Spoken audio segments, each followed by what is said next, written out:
అందరికీ నమస్కారం. నా పేరు professor Mudigonda Sivaprasad, retired professor of Osmania university, Hyderabad. Here is a message. ముందుగా ఈ ఛానల్ను వీక్షిస్తూ ఉన్నటువంటి ప్రేక్షకులందరికీ కూడా నా హృదయపూర్వకమైనటువంటి శుభాశీస్సులను అందజేస్తూ ఉన్నాను. ఇప్పుడు ఒక ముఖ్యమైన విషయాన్ని మీ దృష్టికి తీసుకొని రావాలి అని అనుకుంటూ ఉన్నాను. భారతదేశ చరిత్రలో గత మే నెల చాలా ప్రముఖమైనది.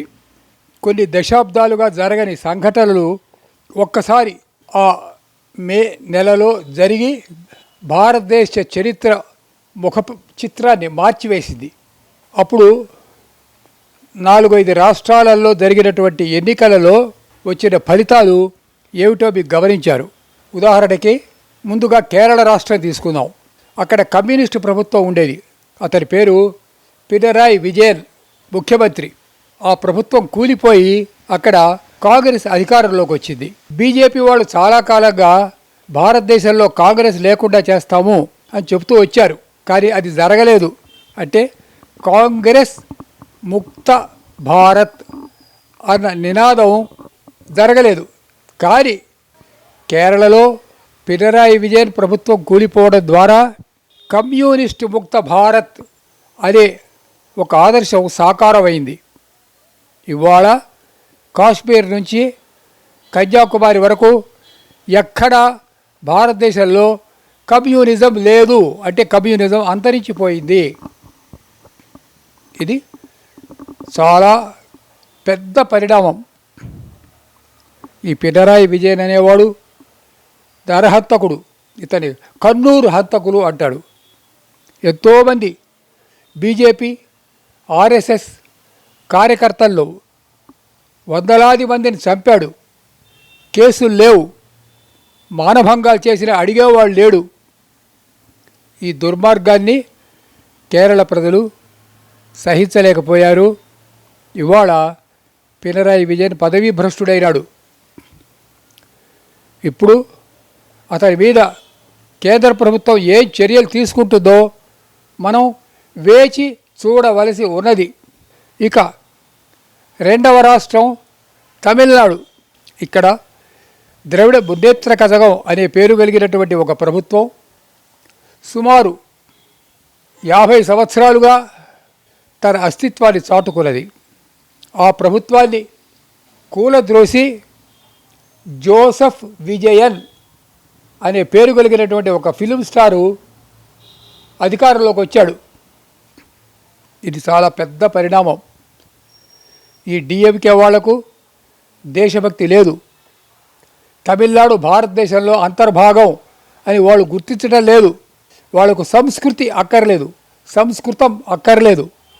హిందీ అంటే ద్వేషం. వాళ్ళు స్థానిక ముస్లిం లీగ్ వంటి పార్టీలతో కలిసి ఎంతోమంది హిందువులను హత్య చేయించారు. కరుణానిధి కొడుకు, అతని పేరు ఏకే స్టాలిన్. అతను ఇప్పుడు పదవీ భ్రష్టుడై ఎట్లాగైనా సరే ఇప్పుడు అధికారంలో ఉన్నటువంటి ఆ విజయన్ ప్రభుత్వాన్ని కూల్చివేద్దాము అని కోట్ల డబ్బిచ్చి కూల్చివేద్దామని ప్రయత్నాలు మొదలుపెట్టాడు. ఇది కూడా మే నెలలో జరిగినటువంటి అతిపెద్ద పరిణామం. అస్సాంలో కాంగ్రెస్ అధికారంలోకి రావాలని ప్రయత్నించింది, కానీ అది జరగలేదు. బీజేపీ తన స్థానాన్ని సుస్థిరం చేసుకుంది. ఈ విధంగా అస్సాం కాంగ్రెస్ పార్టీకి శాశ్వతంగా దూరం అయిపోయింది.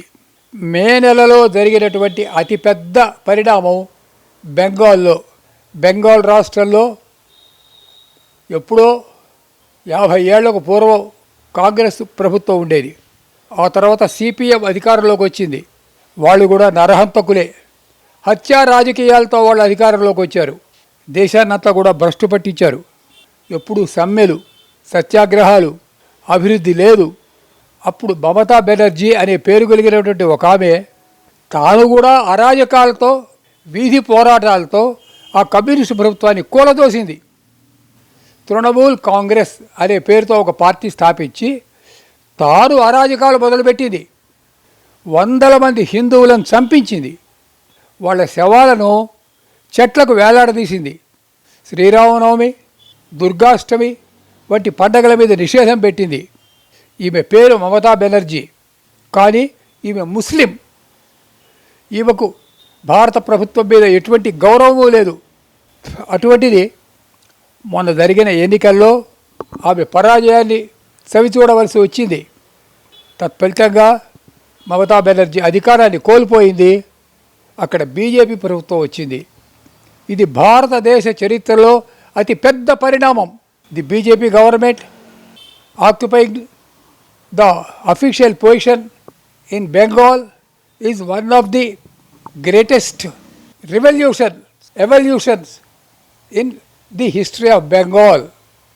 ఆ తర్వాత గత కొద్ది రోజులుగా ఆమె మీద ఆమె పార్టీ వాళ్ళే తిరుగుబాటు చేశారు. ప్రస్తుతం మమతా బెనర్జీ ఏకాకి అయిపోయింది. ఏకాకి అంటే ఒంటరిగా మిగిలిపోయిన కాకి. ఇప్పుడు ఈమె చేసిన పాపాలన్నీ బయటికి తీసుకురావాలి. Narada chit fund, Saradha chit fund, teachers appointment, ఇలా మొత్తం 19 రకాల కేసులు. ఈమె మేనలుడు అభిషేక్ బెనర్జీ, ఇంకా కొంతమంది ఉన్నారు, కార్తీక్, వీళ్ళందరూ కలిసి బెంగాల్ను దోచుకున్నారు. భారతదేశం నుంచి బెంగాల్ను విభజించాలని వీళ్ళు కుట్రలు పన్నారు. I request our honourable home minister Narendra Modi to arrest Mamata Banerjee immediately. She is not an Indian, she is a foreign agent. It is the duty of the central government to save Bengal. దీన్నే మనం భారతదేశ చరిత్రలో మే విప్లవం అని పిలవచ్చు. మిత్రులారా, ఈ 4 మాటలు మీకు చెప్పి కేంద్ర ప్రభుత్వాన్ని అలర్ట్ చేసే అవకాశాన్ని నాకు కల్పింపజేసినందుకు ఈ మైండ్ మీడియా వారికి నా ధన్యవాదాలను తెలియజేసుకుంటూ సెలవు తీసుకుంటూ ఉన్నాను. నమస్కారం. Mind Media, the voice of India.